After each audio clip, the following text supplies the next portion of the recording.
So I want to recommend a book first to everyone here. It's called Explaining Postmodernism, and it's by a gentleman named Stephen Hicks. And you need to understand postmodernism because that's what you're up against, and you're up against it far more than you know or think.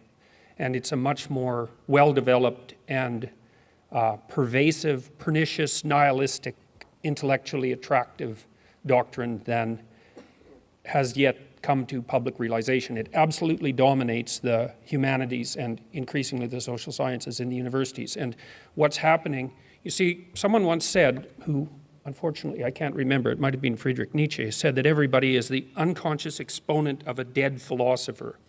And fortunately, the postmodern philosophers, most of them are dead, so that's a good thing.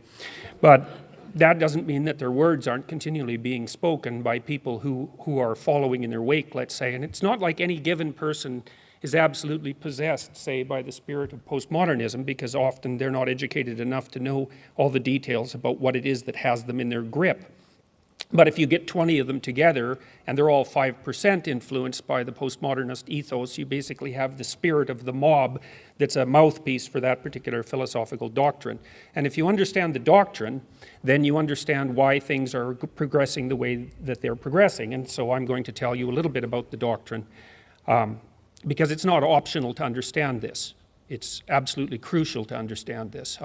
You can't underestimate the power of ideas and also the power of words, of course, because ideas are expressed in words. But you see, the postmodernists completely reject the structure of Western civilization. And I mean completely. So I can give you an example in one term. Jacques Derrida, who's head trickster for the postmodernist movement, regarded Western culture, let's call it the patriarchy, as phallogocentric. Okay, so phallo comes from phallus, P-H-A-L-L-O.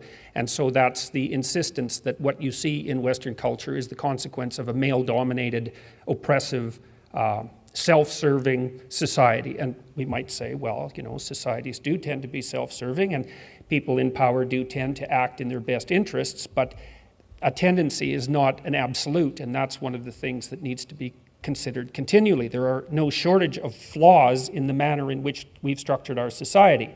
And compared to any hypothetical utopia, it's an absolutely dismal wreck. But compared to the rest of the world and the plight of other societies throughout the history of mankind, we're doing pretty damn well, and we should be happy to be living in the society that we're living in. So the first thing that you might want to note about postmodernism is that it doesn't have a shred of gratitude. And there's something pathologically wrong with a person who doesn't have any gratitude, especially when they live in what so far is the best of all possible worlds.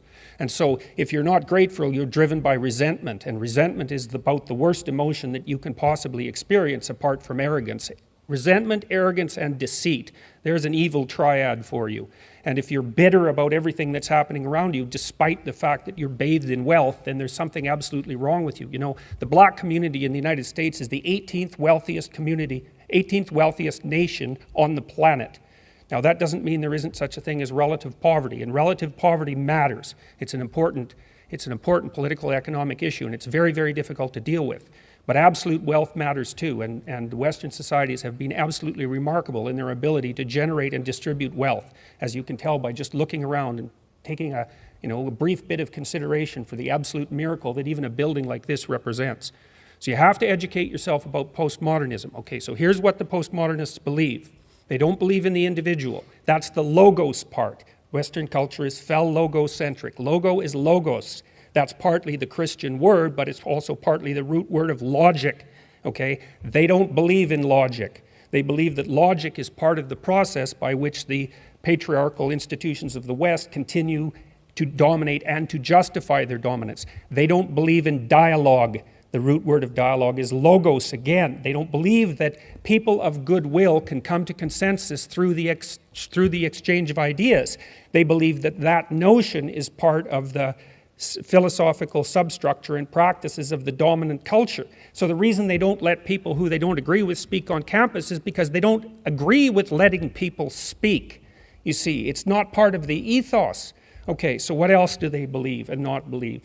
They believe that since you don't have an individual identity, your fundamental identity is group fostered.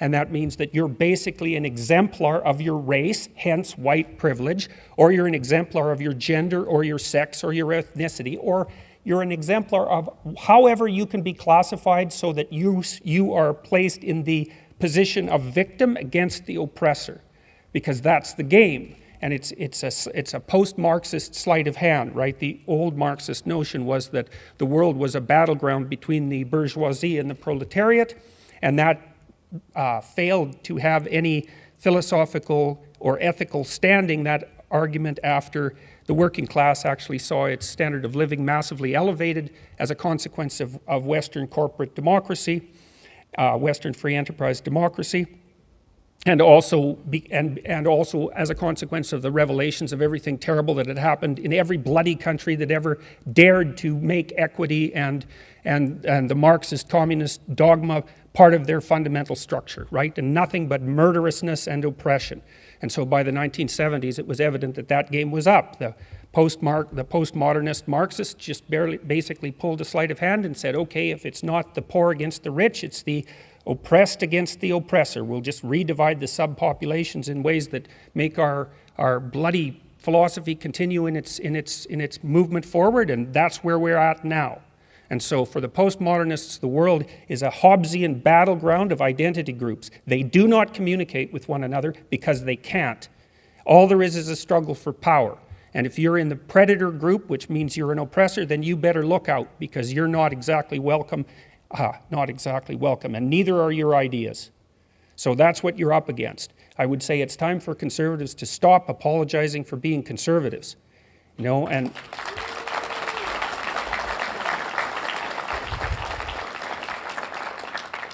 you don't apologize to these people. That's a big mistake. Apology, they read apology as an admission of guilt. You don't apologize and you don't back down.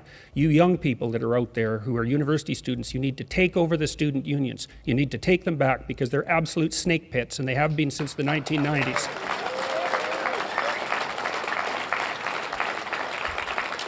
And with regards to the universities, I thought at one point that the best thing to do would be to cut their funding by 25% and let them fight amongst themselves for the remnants, because it would force the universities to decide exactly what's important and what isn't.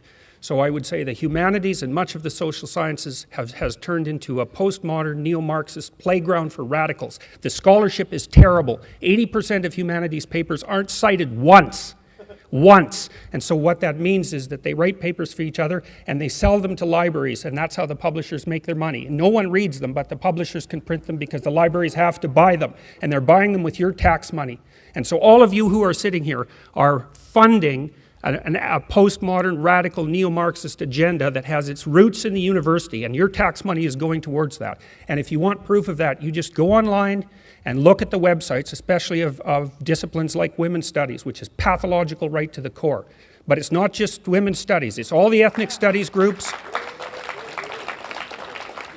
It's anthropology, it's sociology, it's social work, and most of all, it's education. And OISE, for example, in Ontario, is perhaps, apart from the Ontario Human Rights Commission, the most dangerous institution in Canada. It should be defunded. It's as simple as that. They don't do the research they purport to do. They're not interested at all in education. They're interested in the indoctrination of people as young as they can get their hands on, so to speak. Now we need to figure out, our society needs to figure out how to stop shunting public tax money to radical left-wing activists. If we were doing that for radical right-wing activists, there would be an absolute storm. But it's happened incrementally since the 1960s, and it needs to stop. So that's partly what the conservatives, not only conservatives, but also liberals, true liberals in the English sense, are up against. I mean, what's happened also as a consequence of this postmodern neo-Marxist intellectual invasion is that the center keeps moving. It's moved way to the right now. So if you're a classic liberal, you've become a conservative. And so for all of you who are interested in pursuing the conservative agenda, there's a lot of classic liberals that you could be talking to. And then finally, with regards to talking to young people, you finally have something to sell to them, you know. It's not easy to sell conservatism to young people because they want to change things, and that's not what conservatives want to do. They want to maintain things. Well, now you've got something to sell to young people. You can sell them freedom of speech, and you can sell them responsibility. The left is selling them rights. You can sell them responsibility. And I can tell you, because I've received many letters of the sort that Gad was talking about, young people are absolutely starving for someone to provide them with a sense of responsibility and say, look, here's something worth living for, man.